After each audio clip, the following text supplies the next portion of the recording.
Hello అండి. Welcome back to Sam Krishna vlogs. ఎలా ఉన్నారు? బాగున్నారా? సో, ఇవాల్టి మన వ్లాగ్ వచ్చేసి వెజ్ బిర్యానీ అనమాట. సింపుల్‌గా అయిపోతుంది ఈజీగా అనమాట. టేస్ట్ కూడా చాలా బాగుంటుంది.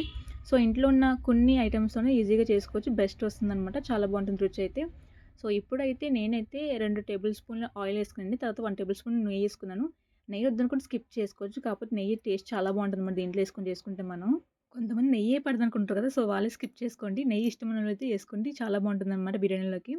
సో, ఇప్పుడైతే నెయ్యేసుకున్న తర్వాత మనమైతే మసాలాలేసుకోవాలండి. బిర్యానీ మసాలా అనమాట. చెక్క, లవంగాయి ఉంటాయి సో, అవేసుకోవాలి. ఆకు కూడా ఏసుకోవాలి. ఇక్కడైతే ఆకు లేదు ఇంట్లోని. అందుకని చెప్పి ఆకేయలేదు నేను. ఇప్పుడైతే ఆనియన్స్ ఏసుకోవాలనమాట. ఆనియన్స్, పచ్చిమిర్చి ఏసుకున్న తర్వాత అల్లం పేస్ట్ ఏసుకొని కొంచెం మగ్గించుకోవాలనమాట. అంటే అల్లం పేస్ట్ మనకు పచ్చివాసన పోవాలి. ఆనియన్స్ ఏమో గోల్డెన్ కలర్ వరకు రావాలనమాట. సో, అలా ఏపుకోవాలనమాట. ఏపుకున్న తర్వాత ఇప్పుడైతే టమాటాలేసుకోవాలండి. కట్ చేసుకున్న టమాటా చిన్న చిన్నగా కట్ చేసుకోవాలి టమాటాలు. సో, టమాటాలైతే ఏసుకున్నాను నేను. ఇది కొంచెం మగ్గిన తర్వాత ఇప్పుడు నేనైతే ఇంట్లో క్యారెట్ అయితే లేదనమాట. సో, అందుకని చెప్పేసి నేను ఆలు ఉంది. ఆలుని ఇంకా గ్రీన్ బటానీ కూడా ఉందండి ఇంట్లోని. అందుకని చెప్పేసి కొంచెం గ్రీన్ బటానీ అండ్ ఆలు ఒక ఆలు ఏసానమాట ఇక్కడ దీంట్లో నేను. ఏసేసుకున్న తర్వాత కొంచెం మగ్గించుకోవాలి మనం. మగ్గించుకున్న తర్వాత ఇప్పుడు మనకి కొత్తిమీర, పుదీనా ఏసుకోవాలనమాట. మా ఆయనైతే మొన్న 20 రూపీస్‌కి 3 పుదీనాలు, 20 రూపీస్‌కి 3 కొత్తిమీర కట్టలు ఇచ్చారనమాట. సో, పెద్ద పెద్దవి. చాలా బాగున్నాయి. మా ఆయన ఇంటికి తీసుకొచ్చి నాకు కొత్తిమీర రైస్ కావాలి, పుదీనా రైస్ కావాలని చెప్పారనమాట.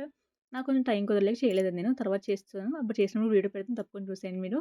అండ్ ఇప్పుడైతే చెప్పాగా కొత్తిమీర, పుదీనా ఏసిన తర్వాత ఇప్పుడైతే మనం మసాలాలేసుకోవాలండి. అంటే కారం, సాల్ట్ దాంతో పాటు బిర్యానీ మసాలా అనమాట. ఏసుకొని తిప్పేసుకున్న తర్వాత పెరుగు ఒక కప్ పెరుగేసుకోవాలి.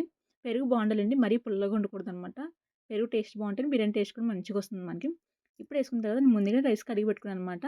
వాష్ చేసి పెట్టుకున్న రైస్‌ని దీంట్లో వేసేయాలి. అంటే మనకి ఒక గ్లాస్ రైస్ అంటే 2 గ్లాసులు వాటర్ ఏసుకోవాలనమాట. సో, ఇక్కడ నేను 3 గ్లాసులు తీసుకున్నాను. 6 గ్లాసులు వాటర్ ఏసాను నేను. అర్థమైంది కదా! 3 గ్లాసులు బియ్యం అయితే 6 గ్లాసులు వాటర్ అనమాట. ఒక కప్‌కి 2 కప్పులు వాటర్ అనమాట. విజిల్ పెట్టే ముందు మనం వాటర్ చూసుకోవాలండి. అంటే టేస్ట్ చూసుకోవాలనమాట. ఉప్పు, కారం సరిపోయింది ఏంటని చెప్పేసి.